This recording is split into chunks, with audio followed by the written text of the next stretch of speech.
네, 최강자들과 함께하는 최강 클래스 시간입니다. 주식명가 MTNW 윤광빈 어드바이저와 함께합니다. 위원님 안녕하십니까?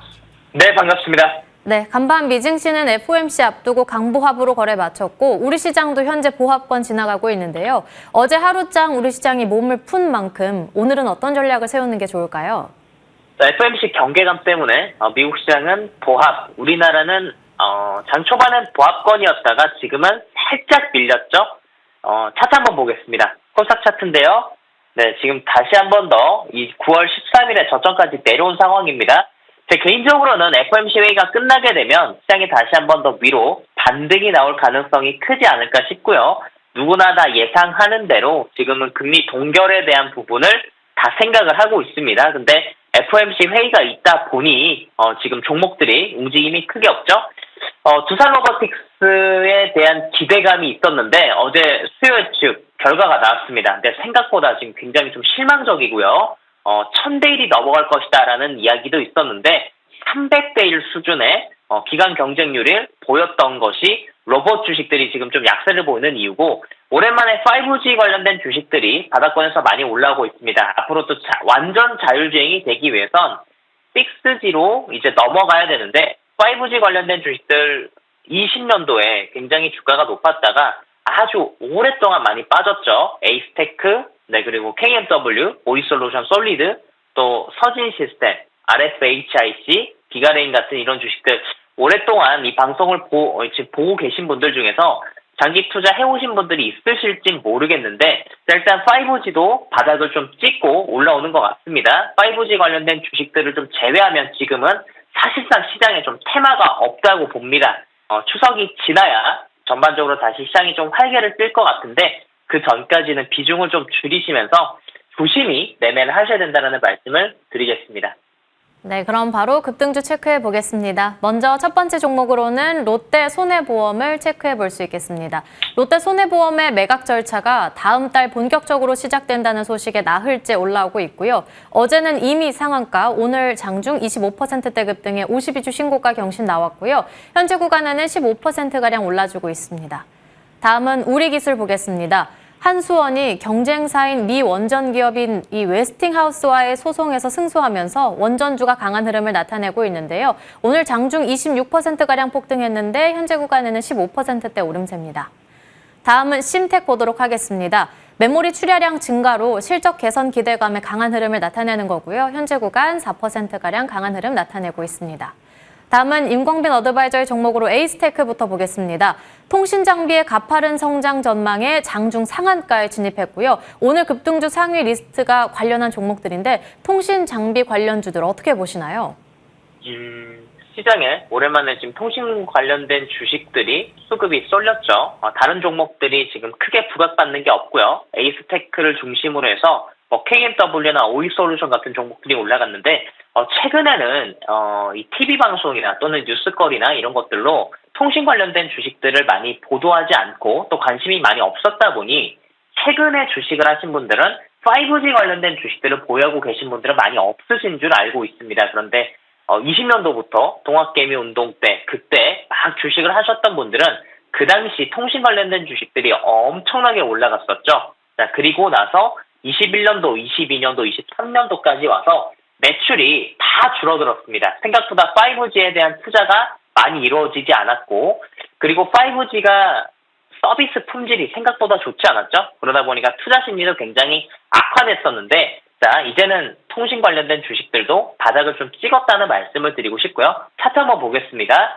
자, 에이스테크, 네, 이전에 3만 원대까지 갔었죠. 이 20년도 동학개미 운동 때 3만 원까지 갔다가 1,700원대까지 빠졌어요, 주식이. 그리고 얼마 전에는 이제 유상증자 이야기를 했고, 유증은 10월 중순쯤 마무리가 됩니다. 주당 가격은 1,400원 가격이고요.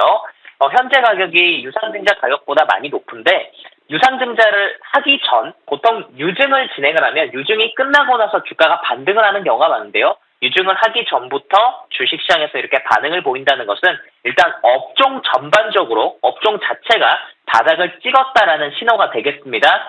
오랫동안 보유하고 계신 분들 많으실 텐데 네, 조금 더 기다리시면서 이제 유증이 끝나고 나게 되면 유증 끝나고 바로 올라가는 게 아니라 유증이 되고 추가 상장이 되고 나서 한 1, 2개월 정도 또 바닥을 다지고 나서 주가가 또 새로운 가격대로 올라가게 될 겁니다.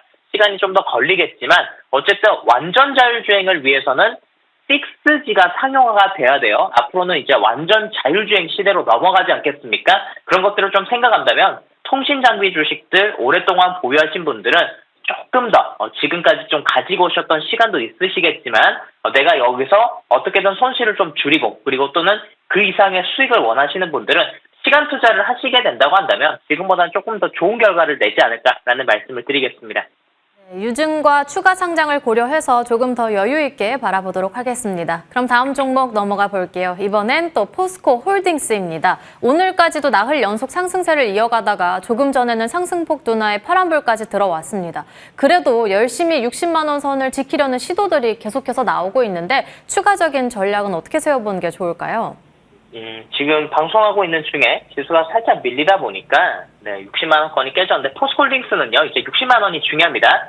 제가 여러분들에게 포스코홀딩스에 대해서 계속 강조를 드리는 이유가 있어요. 어떤 부분에 의해서 그러냐면 시장이 최근에는 7월달 큰 상승이 나오고 나서 8월달, 9월달에 좀 조정을 받았죠. 근데 삼성전자, 하이닉스 그리고 에코프로 같은 종목들이 대형주로서 사람들에게 관심을 받았는데 이 대형 주식들이 최근에는 좀 부진한 모습을 보이고 있습니다. 그러면 그 대형주를 대체할 수 있을 만한 양시장의 대표 주식 하나를 꼽자면 포스코홀딩스죠.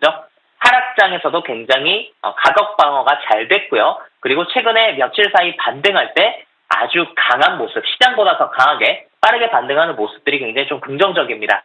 오늘 장중에 이제 60만 원 넘어가면서 60만 8천 원까지 갔었는데 이제 종가를 기준으로 해서요 60만 원에 안착하는지 흐름 지켜보셨으면 좋겠고 보유자분들께서는 홀딩 하시면서 제가 말씀드렸던 70만 원권, 80만 원권까지 기다려보시길 바라겠습니다. 네, 그럼 다음 종목으로는 센서뷰로 바로 넘어가 보겠습니다. 8월 말에 이 시간에 공략주로 안내를 해주셨는데요. 오늘은 국내 최대 기업의 반도체 장비를 공급한다면서 장중 20% 넘기면서 정적 VI가 발동되기도 했습니다. 현재 구간에는 14%가량 올라주고 있는데 추가 전략이 있을까요?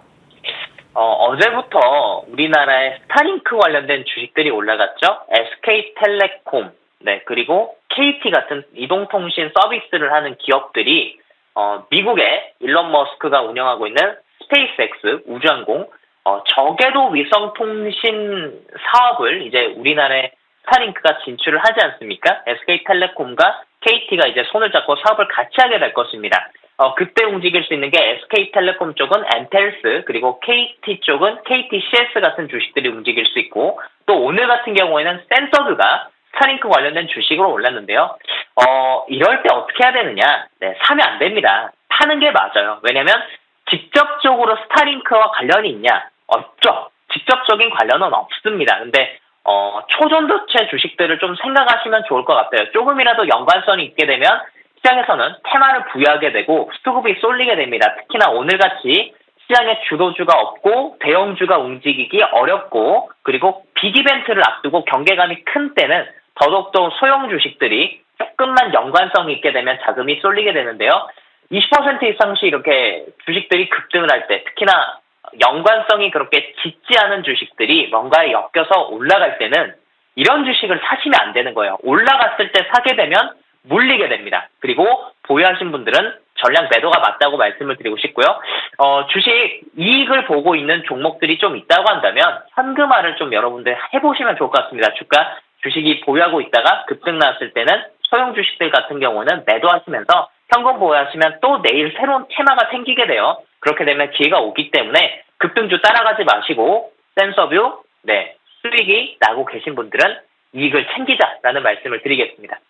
네, 센서뷰에 대한 전략 매도 의견까지 받아봤습니다. 임광빈 어드바이저와 함께했습니다. 오늘 말씀 감사합니다. 네, 고맙습니다.